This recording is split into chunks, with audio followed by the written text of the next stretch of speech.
మహబూబ్ నగర్ రైతు పండుగ విజయవంతం కావడాన్ని బీఆర్ఎస్ నేతలు సహించలేకపోతున్నారని మంత్రి జూపల్లి కృష్ణారావు విమర్శించారు. సోషల్ మీడియా వేదికగా అబద్ధాలు ప్రచారం చేస్తున్నారని అన్నారు. గాంధీ భవన్లో విలేకరులతో మాట్లాడుతూ రైతు పండుగను విజయవంతం చేసిన అన్నదాతలకు ముఖ్యమంత్రి తరపున తాను ధన్యవాదాలు చెబుతున్నట్టు అన్నారు. పాలమూరు అభివృద్ధి కోసం పనిచేస్తే 10 ఏళ్లలో ప్రాజెక్టులు ఎందుకు పూర్తి కాలేదని ప్రశ్నించిన జూపల్లి కృష్ణారావు ఇప్పటిదాకా 20 నుంచి 30% పనులు మాత్రమే పూర్తయ్యాయి అన్నారు. బీఆర్ఎస్ ప్రభుత్వం గొప్పగా పాలిస్తే 10 లక్షల కోట్ల అప్పులు ఎందుకు అయ్యాయని ప్రశ్నించారు. గత పాలనలో మంత్రులకు ప్రగతి భవన్లోకి అనుమతి లేదని, ఎమ్మెల్యేలకు సెక్రటేరియట్లోకి ప్రవేశం లేని పరిస్థితి ఉండేదని అన్నారు.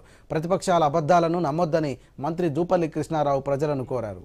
బహుశా ప్రతిపక్ష నాయకులకు కేసీఆర్కైనా, కేటీఆర్కైనా, హరీష్ గారు ఇంకొకరికైనా నిద్ర పట్టిందో తెలియదు.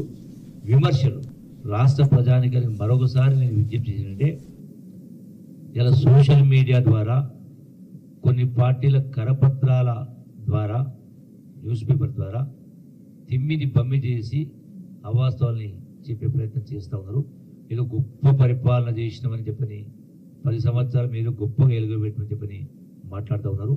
నిన్న ఆ వేదిక పైన చెప్పినా మళ్ళోసారి చెప్తా ఉన్నా, నిజంగానే గొప్ప పరిపాలన అయితే, పట్టుదలతో పనిచేసిన పని అయితే మరి ధనిక రాష్ట్రం అప్పుడు రాష్ట్రం ఎందుకయింది? 8 లక్షల కోట్ల అప్పు, నెలకు 6,000 కోట్ల రూపాయలు వడ్డీ చెల్లించాల్సి వస్తూ ఉంది.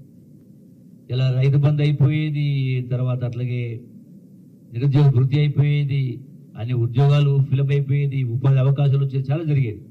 అంటే దీని మొత్తానికి కారణం వీళ్ళే. ఇంత చేసి కూడా చివరికి మళ్ళీ ఇన్ని అప్పులు చేసి కూడా మళ్ళీ రైతు బంధు ఇవ్వడానికి అక్షయ పాత్ర లాంటి రింగ్ రోడ్ అమ్మేయడం జరిగింది. ప్రజాస్వామ్యాన్ని కూలి చేసి సెక్రటరీ మేము గొప్పగా చెప్పిన చెప్పారు. ఎవరి కోసం? సెక్రటరీకి ఎంట్రీ, ఎమ్మెల్యేకి ఎంట్రీ లేదు.